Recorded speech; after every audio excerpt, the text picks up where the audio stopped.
गजर बघा फक्त लोकनजर न्यूज। अकोला शहरात आज शुक्रवारी मुसळधार पावसात जुन्या शहरातील महापालिका हद्दीतील एक हृदयद्रावक अपघात उघडकीस आला। सूत्रांच्या मिळालेल्या माहितीनुसार कामावरून परतणाऱ्या 2 तरुणांना अचानक जिवंत विद्युत पुरवठा होत असलेल्या खांबावरून येणाऱ्या विद्युत प्रवाहातून एक भीषण दुर्घटना घडली। दरम्यान या भीषण अपघातात सय्यद राजा नावाच्या तरुणाचा जागीच मृत्यू झाला, तर दुसरा तरुण असलम गंभीर जखमी झाला आहे। त्याला तातडीने शासकीय रुग्णालयात दाखल करण्यात आले आहे। स्थानिक नागरिकांचे म्हणणे आहे की महावितरण निष्काळजीपणामुळे ही दुर्घटना घडली आहे। घटनेनंतर परिसरातील लोकांचा रोष उफाळून आलाय आणि प्रशासनाविरुद्ध संताप दिसून आलाय। दरम्यान घटनेची माहिती मिळताच आमदार साजिद खान पठाण यांनी घटनास्थळी पोहोचून परिस्थितीचा आढावा घेतला। त्यांनी पीडिताच्या कुटुंबाला न्याय मिळवून देण्यासाठी सर्वतोपरी प्रयत्न केले जातील असे आश्वासन दिले। सततच्या पावसात अशा घटनांमुळे नागरिकांच्या सुरक्षिततेवर अनेक प्रश्न निर्माण झाले आहेत।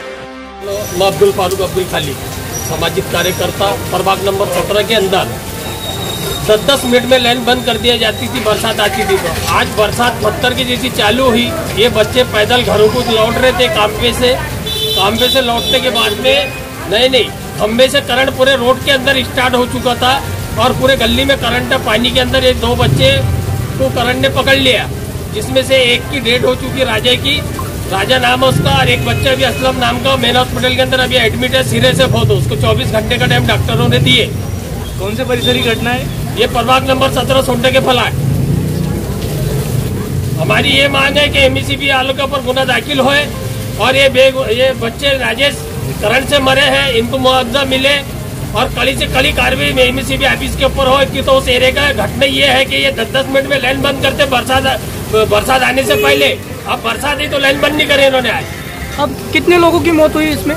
इसकी मौत हुई अभी कितने लोगों, 1-1.5 घंटा पहले। सोनटक के प्लॉट येथील दुर्दैवी जी घटना घडली ते विजेचा तार पडून 2 जणांना शॉट लागला। एक जण त्याच्यात दगावला आणि एका जणावर उपचार चालू आहे आणि पुढील उपचार हे पूर्ण डॉक्टरांच्या निगराणीत ICU मध्ये चालू आहे। मी नितीन सपकाळ रुग्ण कल्याण समिती सदस्य जिल्हा रुग्णालय अकोला।